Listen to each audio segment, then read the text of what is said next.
And we are live. Welcome back to the Digital Creators Podcast. We're in the studio today with Sam. What's up, Sam? Hey, Harry.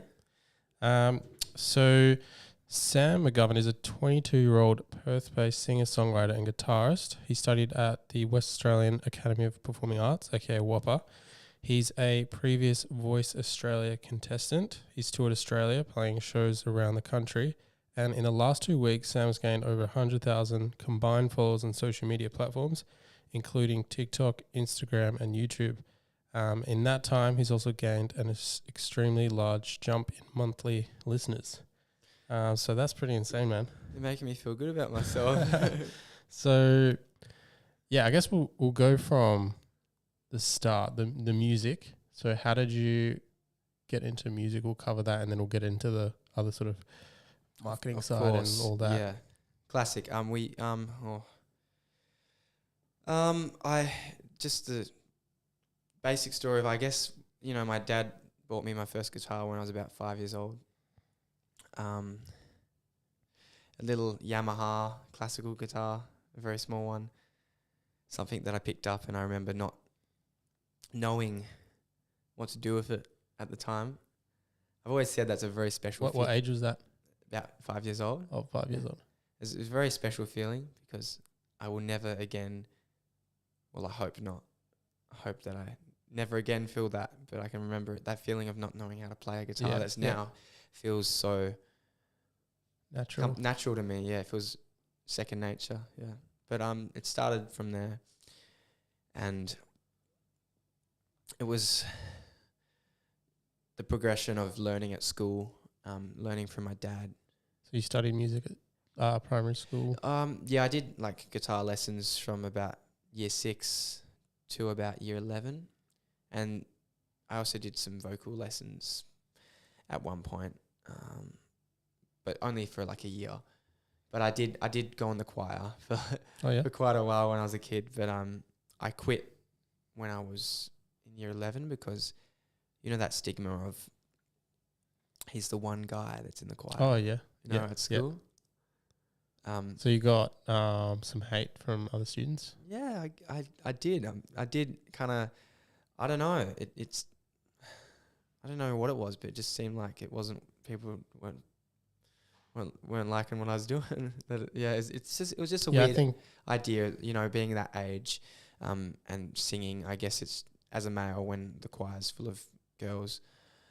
So I did stop because I wasn't making any friends with it, and at that age, it's kind of something that you.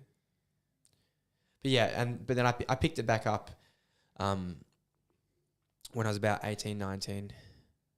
Not when I was 19, I picked it back up, but I'd forgotten everything, and I literally had to relearn everything. And now we're here now, and I'm 22, so it's been 3 years ago. 3 years of taking it seriously now. Yeah. Okay, that's quite interesting. Yeah, like. So what were you doing in that gap? So obviously you kind of like maybe subconsciously said, oh, this singing isn't for me, music isn't for me, and then you didn't pursue it. But then, like, what made you, what were you doing in that gap? And then what triggered you to pick it up again? I honestly just had this, we're at school. I was at a private school at the time, so it was like, you should be doing ATAR. Oh, yeah. So when I graduated school, I didn't get a good ATAR. I got a really bad one. It was so bad.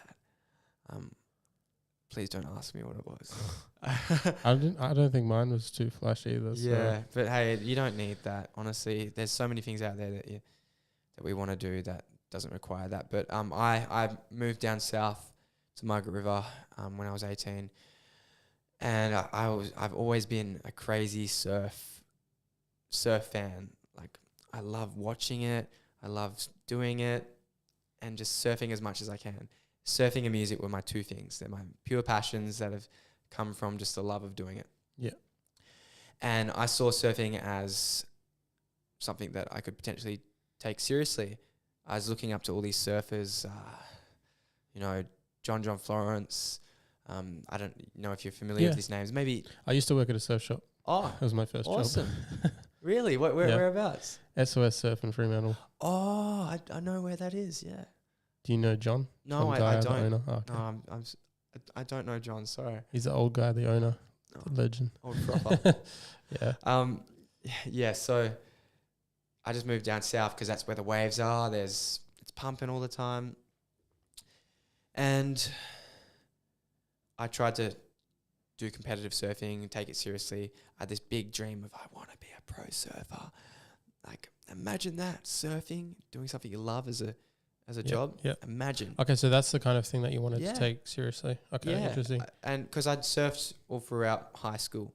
I was the kid that would wake up in the morning at 5 a.m. to go surfing before school, even on a Monday night. Or I didn't want to go to out parties with all these other people in my school because I didn't get invited to them anyway. I just wanted to surf, and that's what I did. That's why I took it seriously. So were you just kind of would surf every morning to get better Yeah. and better? And did you compete in like the Surfing Australia, Surfing WA I did like comps? Western Australian comps with Surfing WA. That was great. I loved that, but it's funny thing because there's so much pressure on doing it that I just kind of crumbled under pressure. I never did really that well with the competitive surfing. I figured that it worked better for me as something to do just as an enjoyment, As a hobby. not to put pressure on myself to perform well. And that's when music came in, because that was the other thing that I loved doing, because of the love of it, not because of I wanted to make a, not because I wanted to make a name.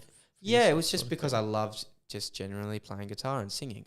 Yeah, I mean, it's not something like you can't really get into it like, oh, I'm going to make money and then do it. It's just like any other creative art. Like, I mean, some people, even photography, like some people do want to like, I'm going to get into make money, but you don't go far with that. Well, something that I've been told is that by a friend of mine that I actually got told, but literally I heard something on a voice note before I came here today, said, you've got to remember what inspired you to do this, because the money, the fame, and whatever you accumulate, the shows, they are not you, and you cannot make a home in that because they will not always be there. And if that's your home and it's gone, who are you now? So you've got to remember, you've got to do something because of the love of it. And at the end of the day, it will always be me sitting down with my guitar singing, and that's what I purely love. And I get goosebumps thinking about that because I will always have that no matter what I have. Exactly. Because if you think about it in terms of metrics, like say followers, say like, oh, I'm going to accept myself when I get 1,000 followers. Yeah. I'm going to accept myself when I get 10,000 followers.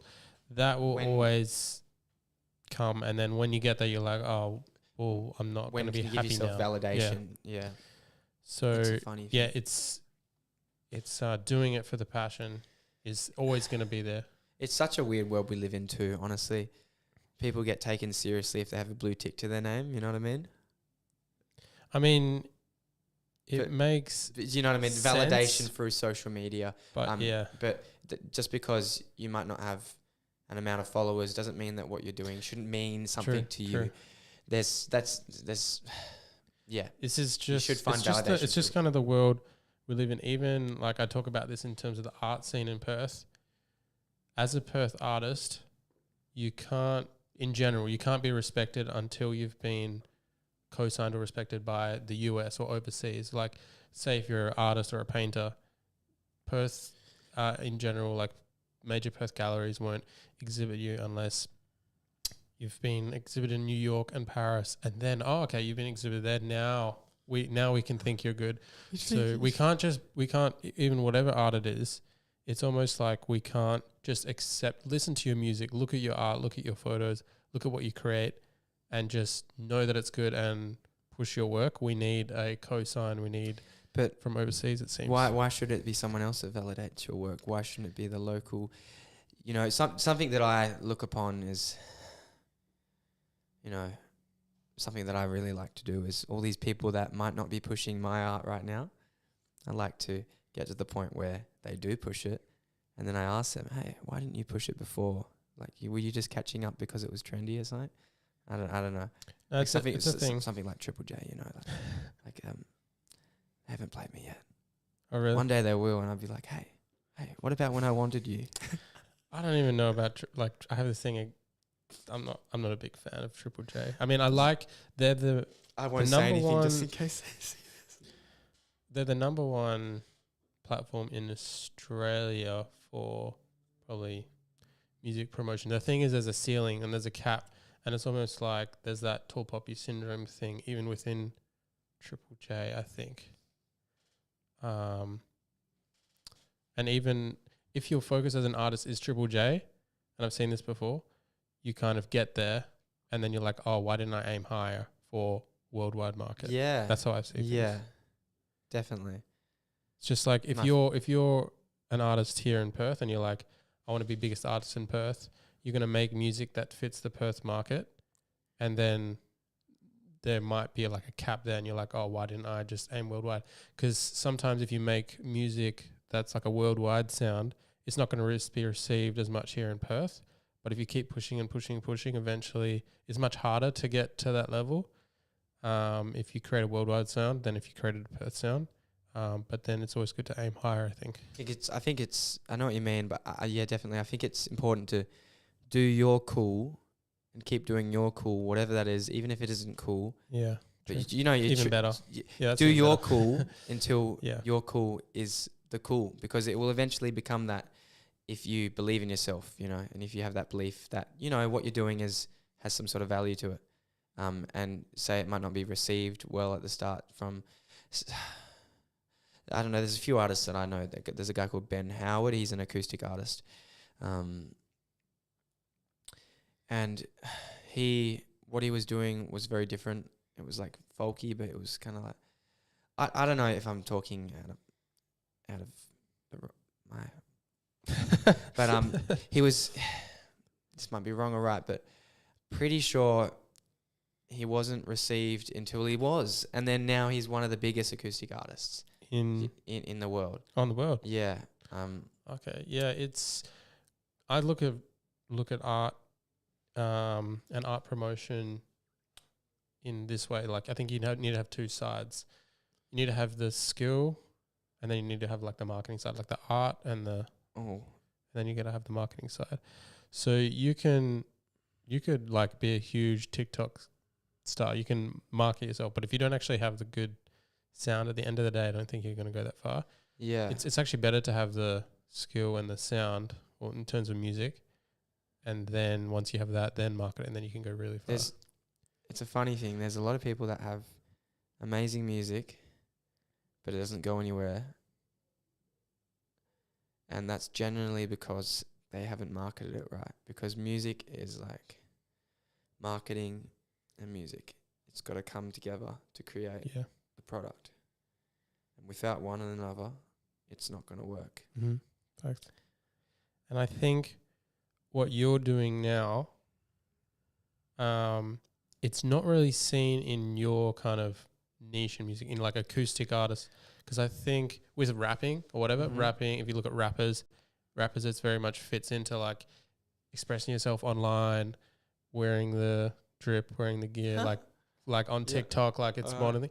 But I feel like acoustic artists, there's not so much of that. It's mostly like, oh, why are you trying to, marketing's looked down upon a little bit more than in the rap scene, I feel like. What do you think? I wouldn't know with rapping. I'm very blasé with a lot of. I've got to open my mind to seeing more things. Take my word for it. If you see like like the huge artists like Bling, it's like, you know. I know what you mean. Like you see a guy on TikTok with like going up to someone on the street being like, "Hey, I got this rap song. Yeah. Can I play it for you? Yeah. You know, let me play it for you." And then there's a this guy different just vibe. vibing, and he's like, "Yeah, I like this." Because I think it's hip hop is the number one genre in the world right now. It used to be acoustic. Again, I would need to fact check this kind of stuff, but I do know now it's definitely hip hop. Okay. But yeah, it's like it's a different vibe. like the market, how you go about the marketing. So I think you've taken a different approach. Yeah, I mean, I don't see a lot of. Oh, maybe I'm not looking, but you don't see as many people putting themselves out in a confident way of going up to strangers with a guitar these days, because it is very intimidating. It took a lot of balls for me to do that the first time, and oh my gosh, my marketing used to be just posting having a camera, Yeah, the maybe usual. just I've got a song out, it doesn't work, because if you think about it, you've got to do something that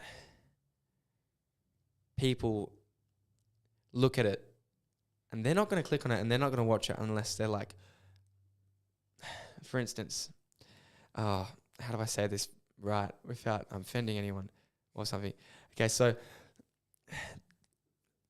we're going to cancel Sam right now. When you see, say, like a good-looking girl on your Instagram, Yeah. that gets a lot of attention because people are probably like, facts. She is beautiful or something, Yeah. They're going to look at that because it's got their attention. That's the same with maybe like Mr. Beast doing something. He might give someone $10,000. Yeah. They're like, what the? Like that's a lot of money. Eyeballs. Yeah. What gets views? You've got to do these things, and maybe I might go up to a stranger that I don't know and start singing to them, and someone's like, what the? You're doing something that is making the viewer be like, what is he doing? Yeah. Like, he's crazy, or like, oh my gosh. You've got to be doing something that grabs you. Gets people talking.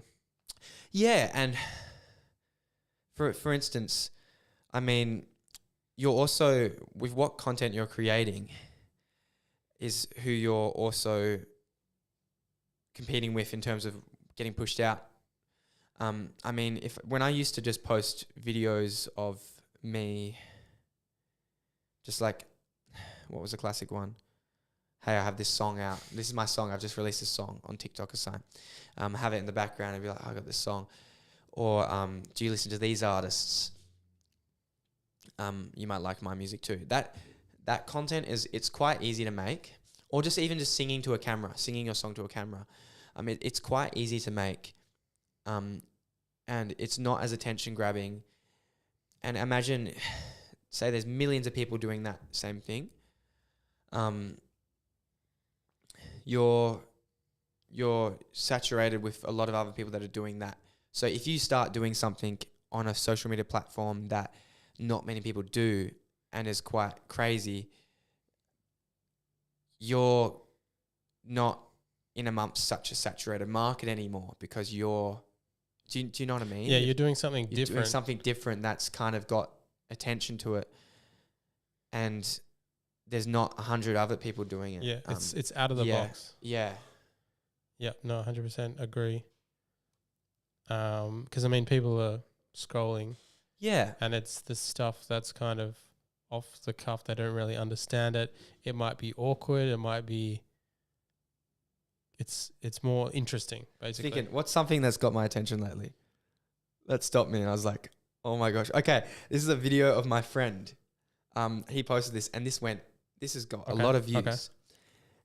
And it got my attention because, like, what the heck? Can we watch it? Yeah, sure. So, what camera should we do it to? All right, so how do we do this? So he's got. You can just show me, and I can have a look at it. He is he's surfing. He's called Ned Hart. He's a little grommet friend of mine. He's surfing, and in front of this video, you see this rock, and it slows down, and you think he's gonna run into that rock. So you've determined what's happening in your head, and you want to see what happens. Ah, yeah. Do you know what I mean? So it's the same with me going up to it's the same with me going up to a stranger.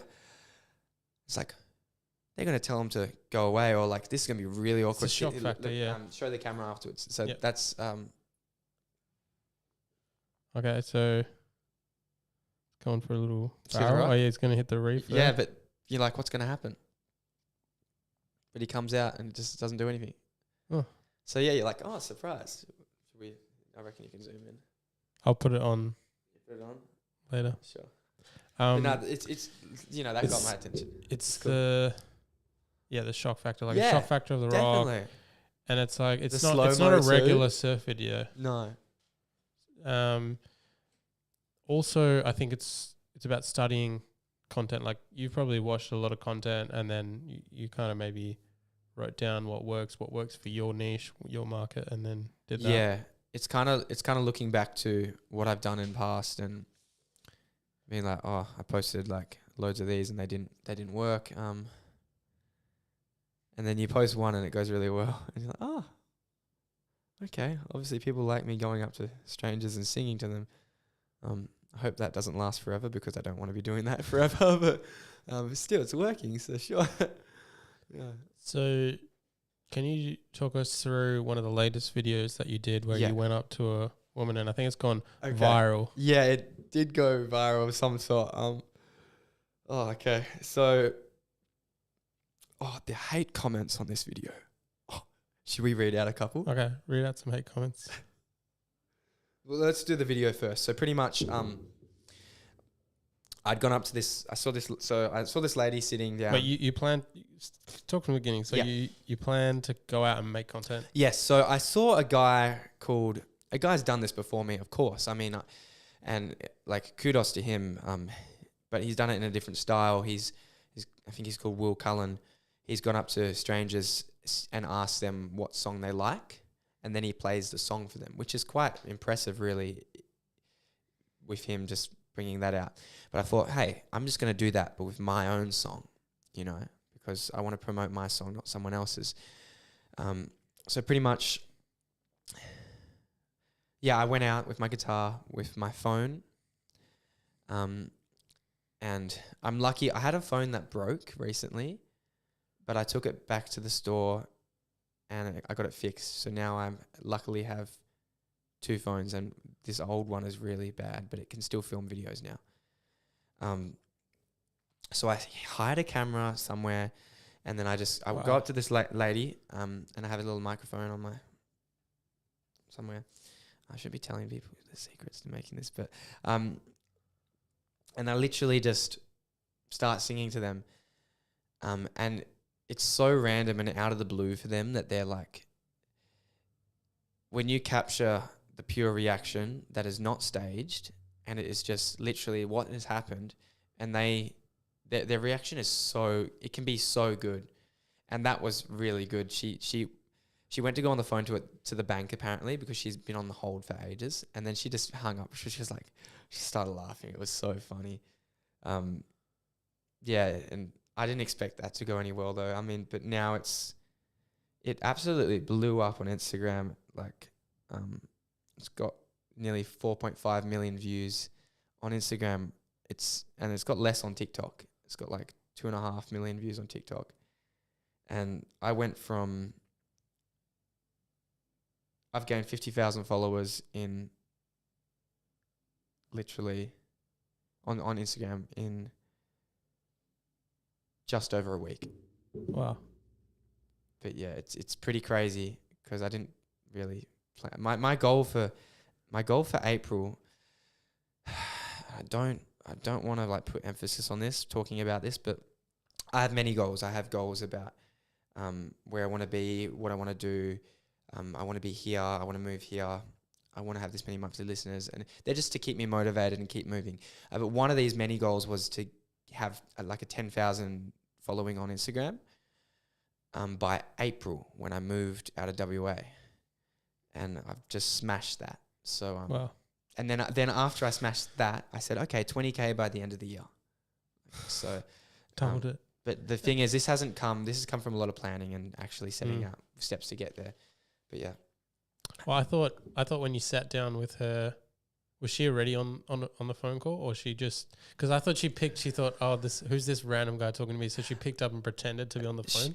See, I thought she was actually just texting, but it seems that she was trying to get on the phone to the bank. Her name was, I won't say her name actually. Do you think was she pretending to be on the phone, or she was actually on the phone? I believe she was on the phone. Oh, okay. Yeah. Maybe she was. I don't know. Honestly, it doesn't matter. It was funny. But some of the hate comments in here, honestly, should we bring up a couple?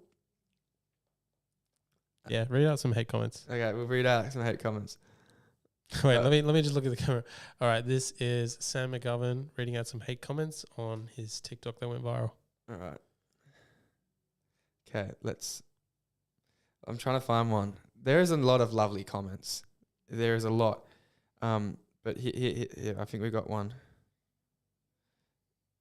Oh, there's a lot. Oh, here's a nice person though. Here we go.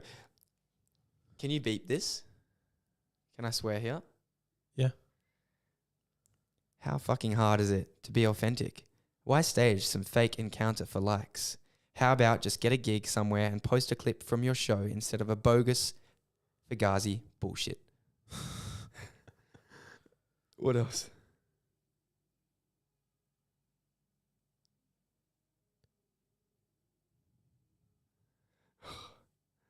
Oh no. It's hard to find them.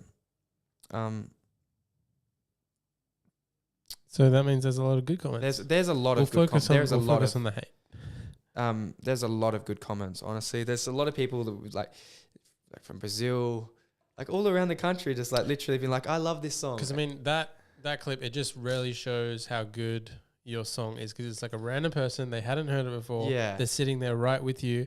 Their reaction is like on the phone. Yeah. Whether she could be really on the phone, she could have pretended to be on the phone, like to kind of avoid you. But basically you can see her whole body reaction, her whole reaction change from who's this random guy sitting with me, and then like, oh my God, this music is so good. And then when people see that, then they're also like, oh, she's enjoying the music. So, and it sounds good. And that's honestly, I you know what? I'm going to read something nice here. Beautiful. Just keep doing what you love, bro. Just came across this video while scrolling, and now I'm a new fan. Cool. Like, we've got people like that, and if you've done that, oh, okay, that's not nice.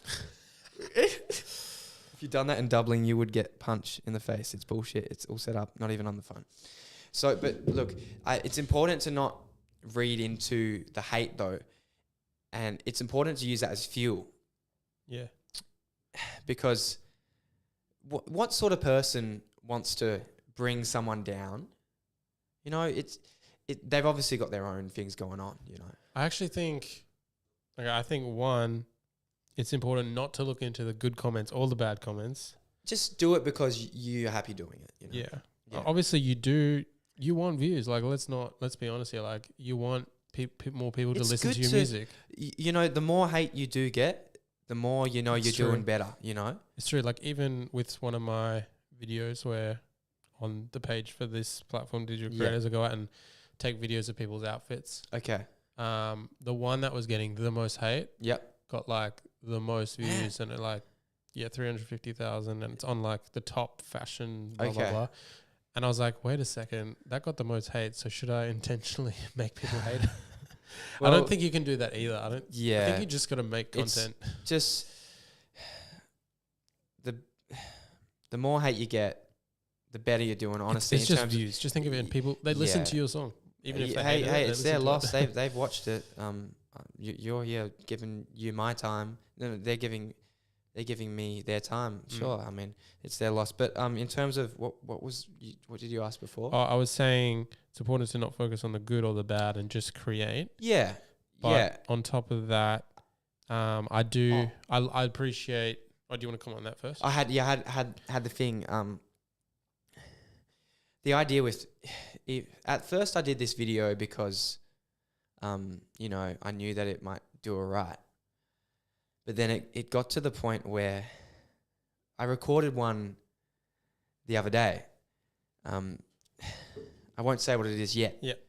It'll probably be out by now. But by the time this podcast comes out. But the reaction from this person was so genuine, so surprised, and actually like so appreciative of what I just done. I just sung to this person unannounced, and then afterwards offered them a CD of mine. And they were like, you just made my day. Like I'm so happy that this happened to me.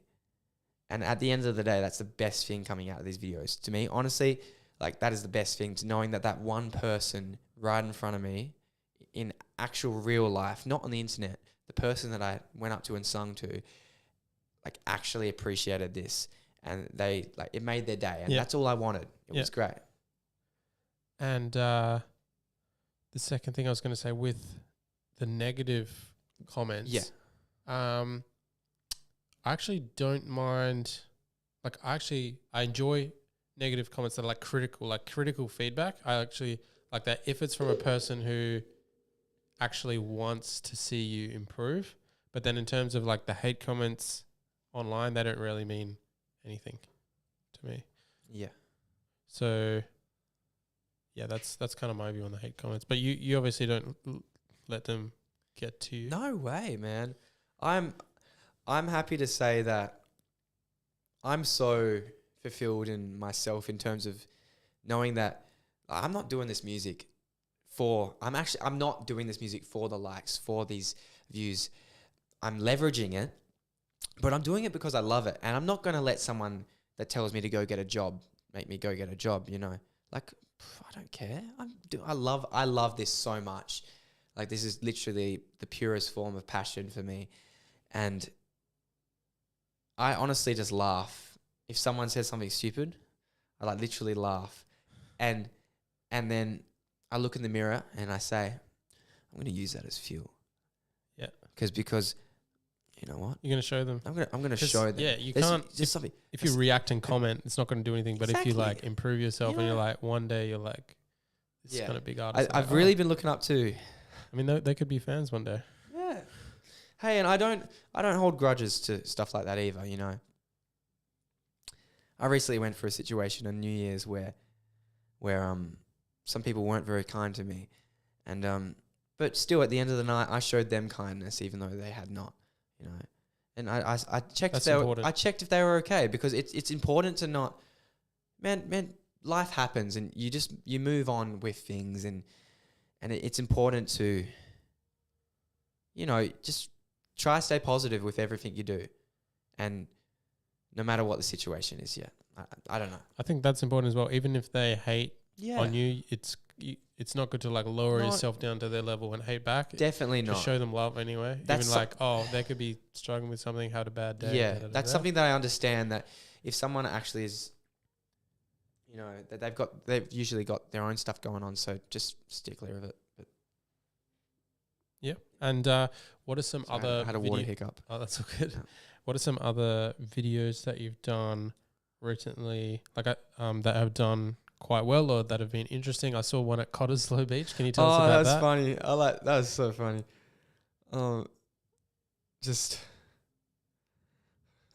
I think the first form of like weird promo that I started doing was signs. I mean, people advertise their painting business on the side of the road and whatever, roofing. What's one I always see? Roof guttering. Yeah, true. I always see something like that on the side of the road. Plumbing, roof guttering, electrician. So I said, hey, I'm going to do that too. So I think the first thing I ever did was put signs on the back of my car. I've got them still. Or you could be like the Perth window washers, but have your sign there and like... Yeah, I've just literally just got this like, this very humble little hand-drawn sign that says Memory by Sam McGovern, out now. And there's a hook on the left side that makes people question it and maybe go to it that says, are you behind the next Dean Lewis? And then Memory by Sam McGovern. It's honestly, I can't wait for the day to take that down, because it's slightly embarrassing, but yeah. So the signs though, I've been putting signs all around on trees, everything, just with my song on it. Like Memory, Sam McGovern, out now. Cardboard, like wood from Bunnings. I've painted it myself.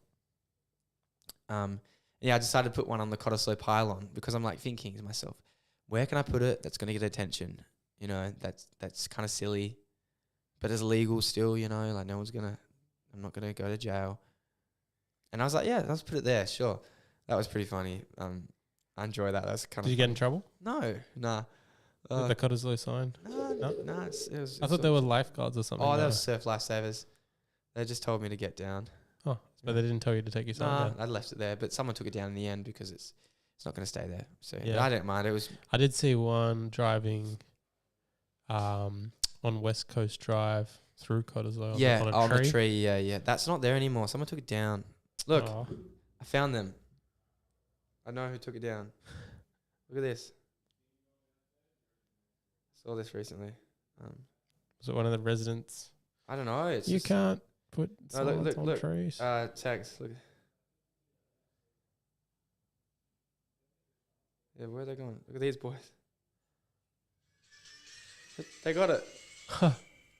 Oh, sick. They actually made something. They made something out of it. So they took it down, but they made a video with it. So respect. Respect to those boys. Yeah, sure. I don't mind. Helping Sam's cause. Yeah, that's sure they did a video of it. So happy days. But yeah, now that's just another style of video. But honestly, the main thing with all these ideas that I'm doing is just trying to do stuff that no one else is doing to promote your stuff, you know? So yeah. So how has your content kind of changed over like you said, maybe 3 years ago, you're just posting photos and then maybe you're doing little videos saying, hey, listen to my song. There must have been a point when you just snapped and said, I'm going to do some crazy stuff. Man, I've always been crazy. There's a reason why I'm so happy in my solitude, because no one else understands my craziness sometimes. I think good artists are crazy. Yeah, well, I don't worry too much about what others think of me, because I'm happy with what I do. You know, because maybe it's the fact that I've got the weirdest hair, naturally the weirdest hair that Are you you mixed, like what causes the curly, I guess? my dad's got the same curly hair as me, okay. exactly. What's his background? There's a lot of mix in there. There's a lot in there. But there's definitely got to be, we haven't looked in it properly, but there's got to be some sort of, it's afro, you know, there's got to be some sort of throwback somewhere of some sort. That's pretty cool. Yeah, I'm really happy with it. I love it. I wouldn't change it. But you don't bleach or anything? It's just happens like this, man. Yeah. That's pretty cool. Don't need a hairstylist. No, well, I think partially the reasons why blonde is, well, I was born like blonde, and I was blonde all throughout my childhood, but the tips naturally stay blonder because of the sun and the salt, usually. But what was I saying? Or when did I start being crazy with this stuff? Because what made you snap? So I would have thought that there was a moment where you just snap up. You said you were just always crazy, and you just kept on leveling up. Maybe you're like, this isn't working. This isn't working. What this was isn't the working. first thing that I did? I think that I felt like I had to fit into this idea of what everyone else was doing with their art, where it was they're just singing their song to the camera, and so I started doing that. But then I realized it's more important to actually film yourself genuinely what you're doing. And I started off with showing the process behind, you know, putting these signs up and what I was doing for that. And that seemed to go all right. That kind of drove me to do, you know, more weird things. But yeah, it's so fun because you can't script this stuff, and you can never know what reactions you're gonna get. As I say though, I can't, you know, it's not something I want to do forever. It's something that I want to use and leverage to create attention and generate listeners to my music. The main goal is always my music. So one day I would love to just be able to just, you know, saw something on Triple J Instagram the other day that said Billie Eilish just teased, Olivia Rodrigo just teased a new album. Mm-hmm. And she literally just typed one line and then everyone's frothing over it. Man, I wish I could do that. I wish I could just type a one line and then, you know, everyone just wants to hear my album. But no, I've got to grind, you know, Yeah. I got to hustle. And I like that right now because it's a journey of you've got to get to that point. You know, you've got to earn it, and I'm happy hustling. It's good. It's a journey. For sure. And where are you in terms of your music? You've got singles out. Are you working on an album, or that's going to be in the future? Do you want to get signed? Like, what's on the horizon, or what are your goals for, like, just as a artist? My goals for this year and as an artist,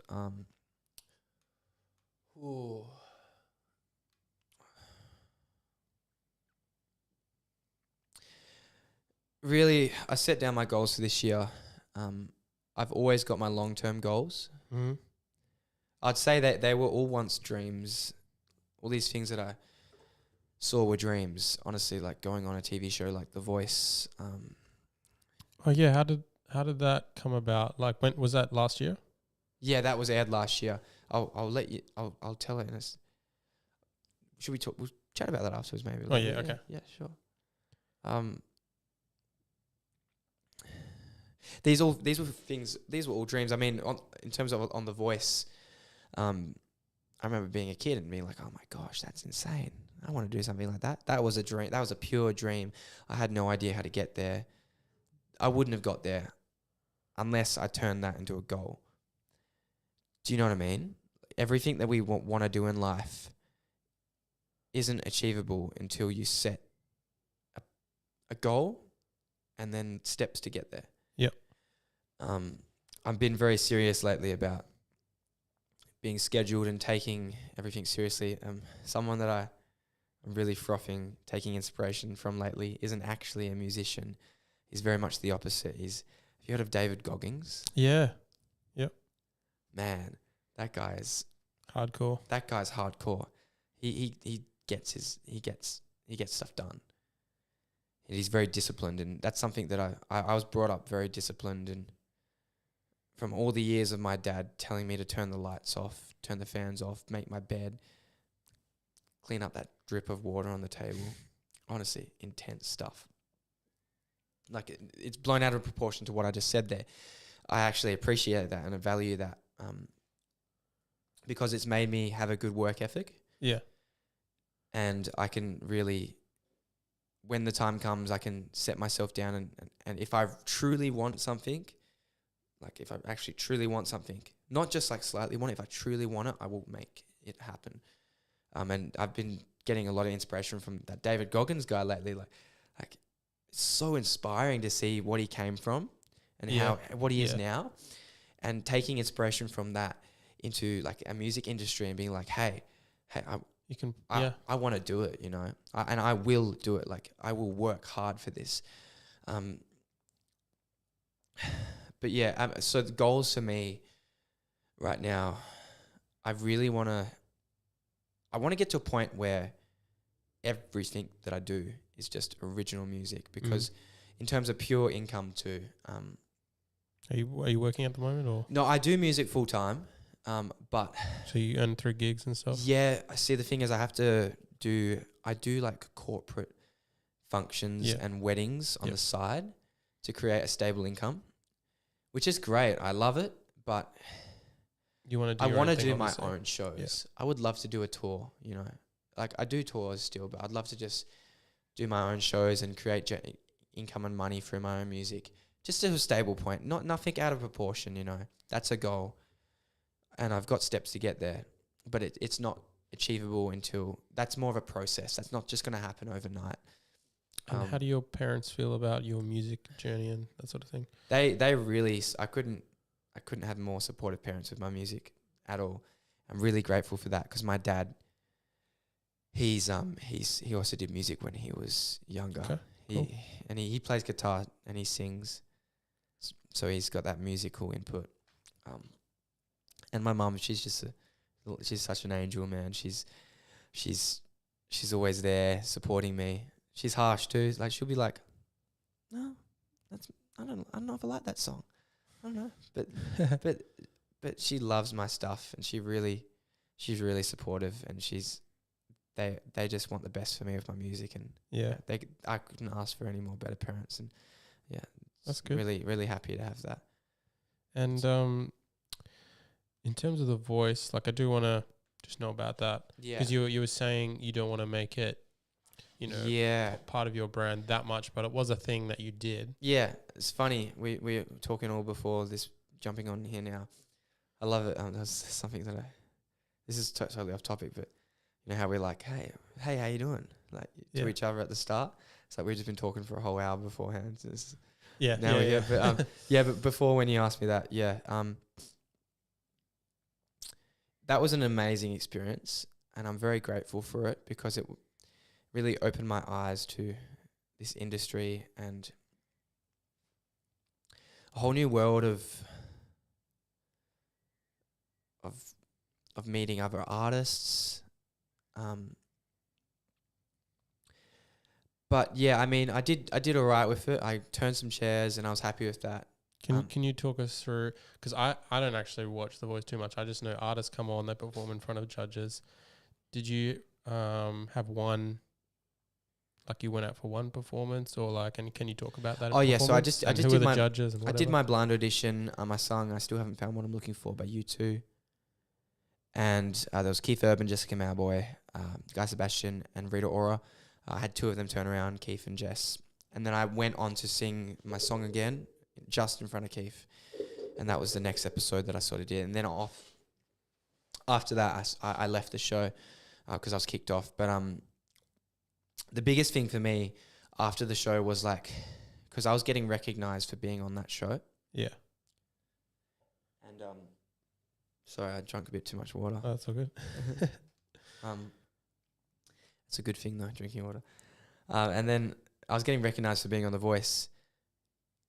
Then the next challenge for me was, okay, how can I turn that and flip it so people almost forget I was ever on that show?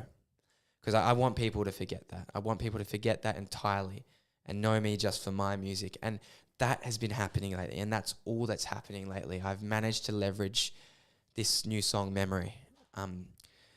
And people are now recognize me for my song, Memory. They're like, oh, you're the guy that has memory. Like, I've seen your TikToks, I've seen your content, and I don't get recognized for The Voice anymore. I think that's the right thing to do. I think people put mainstream media on a pedestal, too much of a pedestal. Yeah, like man. artists put mainstream media on a pedestal too much, because then once you've been there and you're known for that, it's almost like they own you. And if you think of Guy Sebastian, like you just think of Australian Idol. He will never. He's doing great, man, but I will never be able to think of him without some sort of reality TV show. Yeah. And I don't want that. Like, I pride myself in being real, and like what I do. Like, I'll be open. If someone asks me something, I'll be open to you and I'll tell you how it is. And there's a lot of production that goes behind those shows, and it's kind of scary how you can be betrayed. Do you know what I mean? Like they want to they could portray you make as like, certain situations. man, I went on that show and I talked so much about how I loved being, I'm an original musician. I write my own songs. And then they portrayed me more as like a surfer and a lifeguard when like I literally only do music. But I've really tried to leverage just moving away from that now. I reckon it'll be cool to one day like just let it be something that, future fans can be like, oh my gosh, he was on that show. I didn't even know that. I think it'll be something that you look back on, but it's not something that will identify. Yeah, like I don't who want you it are. to be any Yeah. identity. I'm happy to say that I finally deleted The Voice Australia out of my Instagram bio. And that took a lot because I don't know, I still think it does have value. It it's does not have something you should be value, ashamed yeah. about. I don't think you are ashamed about it. No, definitely not. But after you go on a show like that, you chuck it in your bio because Like, I don't even know most people probably don't even watch The Voice. It's probably an older demographic. I don't think young demographics, which is probably why people on TikTok just think of you as the TikTok memory guy. Yeah. But people like maybe in their 40s, 50s, 60s plus, maybe some of them recognize you from The Voice, which is okay. Yeah, it doesn't matter. As Anyway, They know my you're stuff. doing your own thing. You're making your own content. yeah. So music-wise, Memory's your latest. Yeah, Memory is the latest tune. And I believe I'll be bringing out my next song in February. Yep. And the next goal for me is to tour Australia in May, April. Are you signed at all? No, man. I'm everything I've done is just independent. Like I've had people like friends, other artists help give me guidance, which has been really useful. But everything that I've got achieved has been from my own terms, and just hustling and really grinding and just putting my head down and I'm going to get this done. Like I'm going to do this. Yeah, I would love to one day, hopefully one day soon, I'd love to have a label behind me and a team and a management that can, because, you know, it's great when you have a lot of minds behind a project, you can develop almost better work if you have the right people there, people that are as inspired as you. And that's why I've been told a lot lately, don't rush into something, don't rush into a label, don't rush into a management, because the right person will come eventually and you almost want them to approach you, because they've seen what you're doing and they see that and they get inspired by what you're doing and they want to be a part of it, you know. So that's what I want, but when it happens, it will happen. I don't know when, but just got to keep moving, with or without someone. Keep moving, you know. 100%. Thank you so much, Sam, for coming on the podcast. Memory is out right now, guys, on Spotify and all platforms. What are your Instagrams and social media things? Cheers, Harry. I appreciate you having me today. It's good. Just Sam McGovern on all platforms. Yeah, that's cool. Pretty much what it is. Just look for the curly head fro on the socials. But yeah, appreciate it, my man. Awesome. Thanks again. Thanks for listening, guys. Peace out.